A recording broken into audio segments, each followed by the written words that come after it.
Hola mi gente, bienvenidos à la table de mariage. Je suis Maria Sanz et aujourd'hui on va se faire une émission santé, mais santé bon, pas santé plate, quelque chose de délicieux, de joli, mais qui sera très très bon pour nous. Donc on va commencer avec le cocktail et j'ai décidé de le faire avec un alcool bleu, donc avec le bleu Curaçao. Pourquoi? Parce que c'est une émission un peu mer. Pourquoi mer? Parce qu'on va se faire un bon petit poisson que j'adore en fait. C'est le mahi-mahi. On va se faire un mahi-mahi en croûte des graines de sésame.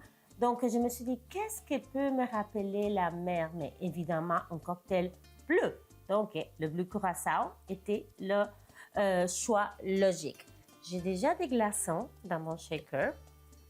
Puis on va se faire un peu un cocktail qui sera un spritz, dans le sens qui sera moins alcoolisé parce qu'on va venir l'allonger avec l'eau pétillante que je l'ai choisi aromatisée ou à la lime parce qu'on va ajouter également la lime dans notre cocktail. Donc je vais commencer avec une quart d'once de notre Curaçao. Si vous entendez un petit bruit là, c'est que j'ai déjà commencé à faire bouillir du bouillon de poulet. J'ai 2 tasses de bouillon de poulet, c'est pour la recette. Mais je voulais gagner du temps comme on fait à la maison, on fait plusieurs choses en même temps. Donc, une quart d'once de notre bleu Curaçao. Ensuite, je vais ajouter une touche de fleurs d'oranger. Oh, ça sent tellement bon pour donner un côté floral à notre cocktail. Ensuite, vodka. C'est une vodka qui s'appelle Gasoline. C'est une vodka québécoise. Et évidemment, vous connaissez ma passion par les têtes des morts. Donc, j'ai vu la tête des morts, il fallait que je l'achète. Et aussi, c'est un produit de chez nous. Et vous savez que j'adore utiliser des produits de chez nous. Donc, je vais ajouter une once de gasoline. Dame más gasolina. Voilà, de la vodka gasoline. Après, je vais ajouter aussi une touche de jus de lime. Je pense que je vais fermer ici mon rond. Je me suis fait une belle tranche pour la mettre comme décoration en toute simplicité. Je me garde ma lime pour l'autre, pour une des recettes en fait. Vous savez, j'aime toujours faire un petit rappel des ingrédients qu'on retrouve dans le cocktail, les retrouver aussi dans une des recettes. On va faire le shake, shake, shake. Je nettoie tout de suite le bleu Curaçao. Il y avait quelques gouttes parce que ça, c'est très collant. C'est très collant et c'est pas souhaitable. On fait notre shake, shake, shake. Est-ce que vous êtes prêts? Je suis prête. Allez, on y va. Excellent. Et on va venir verser notre cocktail bleu. Oh! Ah là là, ça me rappelle la mer des Caraïbes, au Venezuela. Ah, c'est magnifique. J'adore. J'aime ça faire des cocktails bleus quand on a des thématiques bleues à la maison, quand on fait des soupers, parce que ça sort de l'ordinaire. Tout le monde est comme « Oh, c'est quoi ça? Pourquoi c'est bleu? » J'adore. Et on va venir l'allonger avec notre eau pétillante aromatisée à la lime. Comme ça, ça sera très haut. Voilà, et ça fait comme la petite espuma, les vagues dans les plages au Venezuela. On s'amuse, hein? Puis là, je mets ma petite décoration, comme ça. Et je vous dis, salut!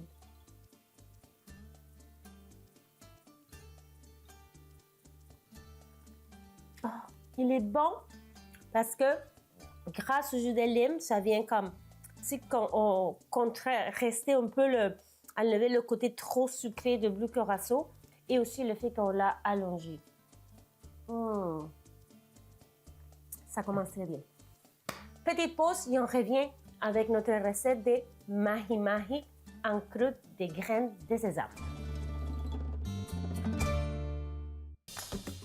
Donc, comme je vous avais dit, j'ai déjà commencé à faire bouillir le bouillon de poulet parce que on va déposer notre beau morceau de mahi-mahi. J'ai apprêté, en fait, pas apprêté, j'en ai 180 grammes, donc c'est une très belle portion pour quelqu'un. Je mange beaucoup de protéines, c'est très important pour moi. Donc voilà, ça c'est juste une portion pour moi, 180 grammes de mahi-mahi et je vais le servir sur un lit de salade de quinoa. Donc pour cuire le quinoa, on fait comment on fait le riz. Donc 2 tasses de liquide. Normalement c'est fait avec de l'eau, mais honnêtement ça fait une énorme différence si vous n'êtes pas végétarien de le faire avec un bouillon de poulet. Vous pouvez le faire également avec un bouillon de légumes. Donc, 2 tasses de bouillon, 1 tasse de quinoa, elle est biologique. Et il y a quelques années, là, quand les enfants étaient petits, j'étais obsédée par cette salade de quinoa. J'en faisais tout le temps. Le soir, pour le souper, je faisais une énorme portion et comme ça, il m'en restait pour les lunchs des enfants parce que ça se mange température pièce.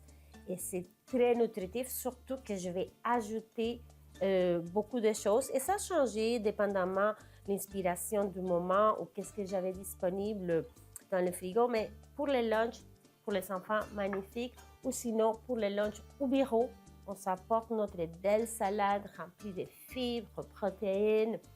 C'est magnifique. Et le mahi-mahi aussi, on peut le manger tiède ou on peut le manger froid. Donc, les belles tranches sur la salade, parfait lunch pour apporter au bureau ou pour les enfants.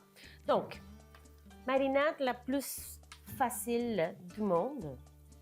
Je vais ajouter la sauce soya, juste un peu, comme ça.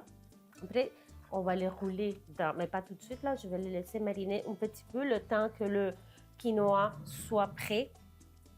Et on va venir le couvrir en fait. Le temps que le quinoa soit prêt et après je vais l'étendre sur une plaque pour le laisser refroidir. Pour ensuite ajouter les ingrédients parce que je vais ajouter comme des petites tomates, plein de petites choses. Donc, on ne veut pas que ça soit chaud parce que ça va venir cuire les tomates et les cerves, ils vont comme tomber. Donc, c'est ça, on va les laisser refroidir. Donc, le temps que le quinoa refroidisse, on va laisser le temps au mahi-mahi de mariner. Ensuite, pour rappeler la croûte qu'on va faire avec les graines de sésame, on va ajouter de l'huile de sésame également. Et ça va faire en sorte avec l'huile de sésame et la touche québécoise en étant le sirop d'érable, vous pouvez utiliser du miel aussi. Mais je trouve que le côté de caramel du sirop d'érable, ça se marie très bien avec la sauce soya, avec l'huile de sésame et aussi avec le goût du mahi-mahi. Parce que le mahi-mahi, c'est un poisson qui est ferme. Et quand on le cuit, il y a un goût presque comme la viande. C'est magique. C'est un de mes poissons préférés. Donc, on va ajouter aussi le sirop d'érable pour le côté sucré. Et parce que ça va faire en sorte que les graines de sésame ils vont coller plus. Et la cuisson, comme moi, je l'aime, c'est, disons, 1 minute par côté. Approximativement, puis ici, c'est comme un triangle, en fait, que c'est très facile à cuire là parce que c'est net là, puis c'est très facile à le tourner. C'est ça que j'aime aussi de cette façon. Je les achète en portions individuelles sous vide, donc c'est les portions parfaites. Je l'achète congelée, puis je les laisse toute la nuit décongelée au réfrigérateur, puis le lendemain, on a le beau morceau. Donc, je vais l'envoyer au frais le temps que le quinoa soit cuit. Pendant que l'huile marine, on va commencer à couper les légumes puis on va ajouter dans notre salade. Donc, on se voit dans quelques minutes. Puis, oui, je vais aller laver ma main. OK. On se voit dans pas longtemps dans la cuisine. Quinoa, une fois que le bouillon soit absorbé, on va venir le couvrir quelques minutes. Et après, vous goûtez si c'est la texture que vous aimez, plus al dente, moins. Voilà, c'est une question de goût. Et après, comme je vous ai dit, pour gagner du temps, je vais l'étendre pour qu'il puisse refroidir parce qu'imaginez-vous, on va mettre toutes ces belles herbes-là, concombres, tomates et si le quinoa est chaud, c'est pas idéal. Donc, je vais commencer par faire la vinaigrette qu'on ajustera après si on veut. Je vais mettre une touche de Dijon. J'adore mettre du vinaigre de Jerez dans le quinoa parce qu'il va venir absorber le goût. C'est un vinaigre que j'adore. J'utilise souvent, mais vous utilisez les vinaigres que vous aimez. Donc, vinaigre de Jerez. Sinon, j'avais acheté un vinaigre de rose. Oh, il était magnifique. Je l'ai acheté à Charlevoix. J'en ai plus. Quand je vais retourner, parce qu'à chaque fois que... c'est ça. Quand je voyage à travers le Québec, je m'achète des produits partout pour les essayer, des produits plus des producteurs locaux qu'on n'a peut-être pas la chance de retrouver ici à Montréal. Donc, je me gâte. Ensuite, j'ajoute du poivre. C'est la quantité de poivre. Bon, je pense que je vais fermer le rond. Du sel. Bon, comme je vous dis, on peut s'ajuster après pour la vinaigrette. Donc là, voilà, je l'ai fermé. Très important dans ce vinaigrette, de l'huile d'olive. Voilà, l'huile d'olive. J'aime, quand je fais des grosses salades aussi, je fais la vinaigrette dans le bol. Je sais que ça a l'air de beaucoup, mais c'est parce que le quinoa va venir tout absorber. Donc, j'aime mettre les légumes avant, comme ça, ils vont commencer à mariner un peu dans la marinade, dans la vinaigrette. Donc, j'ajoute des tomates cerises que je coupe, que ce soit en 2 ou en 4. Et je les mets en premier pour qu'elles puissent vraiment baigner dans la vinaigrette. Donc après, quand tu croques une tomate, elle est vraiment bien savoureuse parce qu'elle est imbibée de la vinaigrette. Vous pouvez utiliser une tomate normale, mais les tomates cerises, ils vont se tenir super bien. Ils sont plus sucrés. Donc c'est pour ça que je préfère utiliser des tomates cerises. Pour les quantités, il n'y a pas de quantité spécifique. Parce qu'on met ce qu'on veut. Par exemple, aujourd'hui, j'avais ajouté du poivron rouge parce que c'est ça qu'on avait à la maison. Mais si vous savez des piments multicolores, allez-y. Le plus de couleurs qu'on voit dans la salade de quinoa, elle est meilleure. Évidemment, meilleure au goût, mais aussi pour la santé. Donc, je vais me faire des petits dés de mon poivron rouge. Aussi, on peut mettre du maïs, des grains de maïs. On va venir goûter des grains de maïs. C'est super bon, petit côté sucré. Et c'est joli, là, des petits points jaunes dans notre salade. À la fin, je vais ajouter l'avocat. Je ne l'ajoute pas tout de suite parce que quand on va tout mélanger, il va se défaire, va devenir comme une pâte et c'est pas trop joli.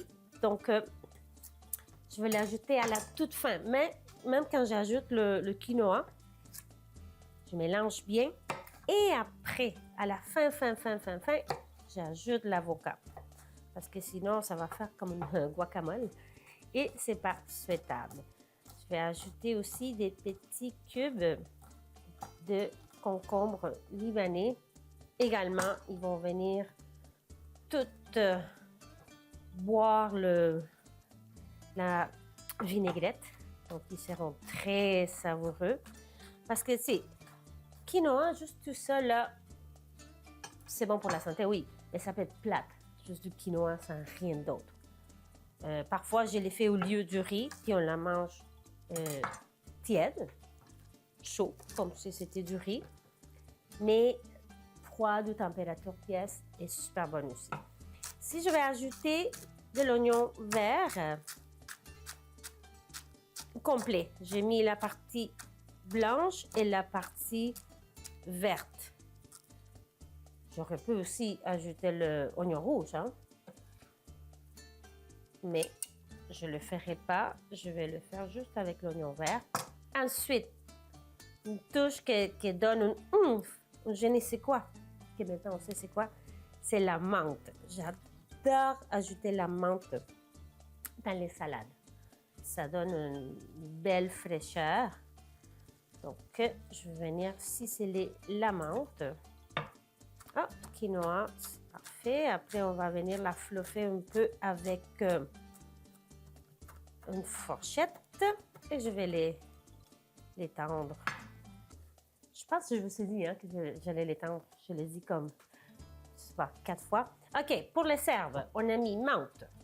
J'ai du persil frisé. J'ai du persil italien aussi. Mais pourquoi Maria deux sortes de persil? Parce que moi,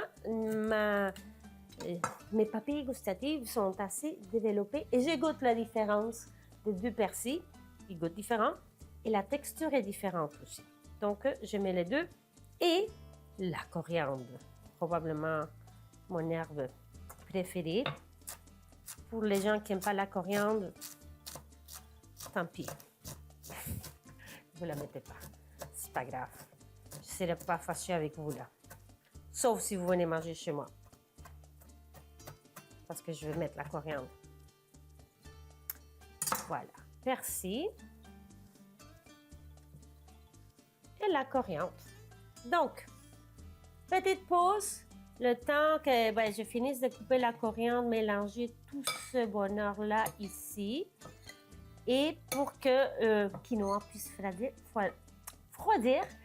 Et je vais aller chercher mon poisson aussi pour l'enrober dans des graines de sésame. Donc, on prend une petite pause, puis on se voit dans quelques minutes ici à la table de Maria's Télévision.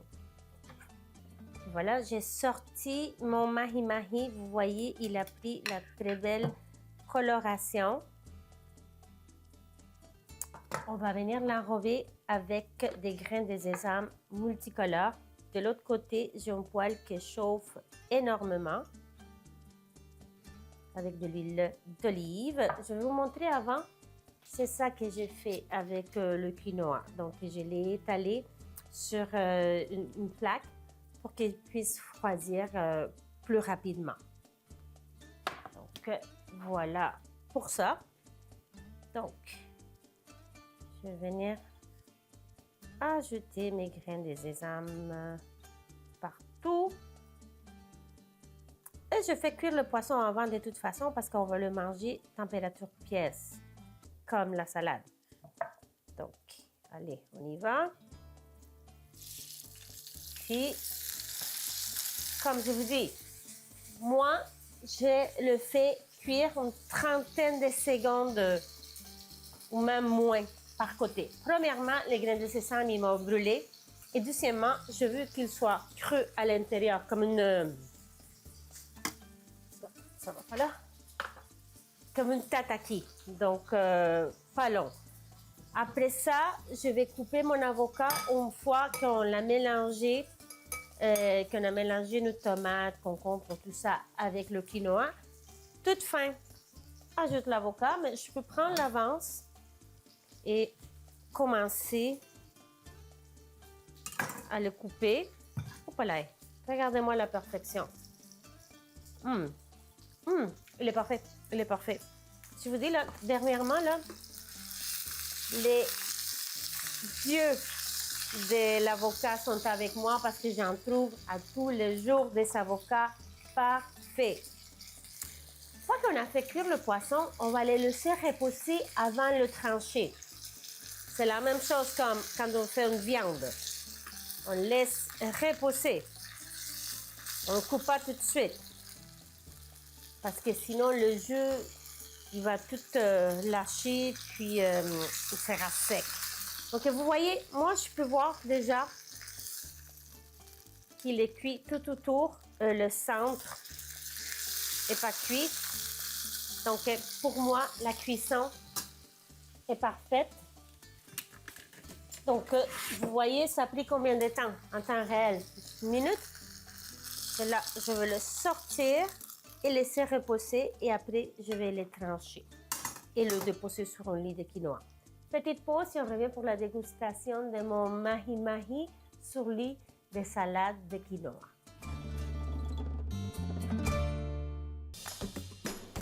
Donc, je vais ajouter le quinoa. Je ne sais pas si je vais tout ajouter. Attendez, peut-être que vous allez mieux voir comme ça. Parce que j'aime avoir un beau ratio de légumes. Donc, je peux garder le reste pour une autre chose. Parce que je veux beaucoup de légumes. J'aurais pu couper plus. Mais c'est pas grave. Donc là, je mélange bien. Oh, que c'est beau. Parfait. À la fin, comme je vous avais promis, on ajoute l'avocat. Que ce ne soit pas écrapouti. On va se faire notre lit de quinoa. Donc, je vais aller un petit peu partout, puis avoir tous les ingrédients. Comme c'est beau, je vais essayer que ça soit juste au centre. Pour voir ma belle assiette de ma collection. Hein? Et regardez-moi ça comme il est beau. Donc, je vais venir déposer mes tranches. Voilà. Oh là là, que je vais me gâter. N'est-ce pas magnifique? Sur ça, je nous invite à nous suivre. Me suivre Marie-Assance, Instagram, Facebook. Et maintenant, vous pouvez retrouver mes émissions La Table de Maria sur YouTube, sur la chaîne Ici Télévision.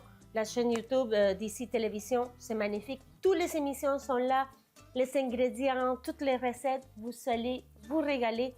Allez voir ça des émissions du passé, évidemment. Les émissions qui ont déjà été diffusées. Donc, sur ça, je vous dis buen provecho, besitos, y hasta la próxima. Salud! Là, je vais prendre un beau morceau de poisson. Oh là là! Salade.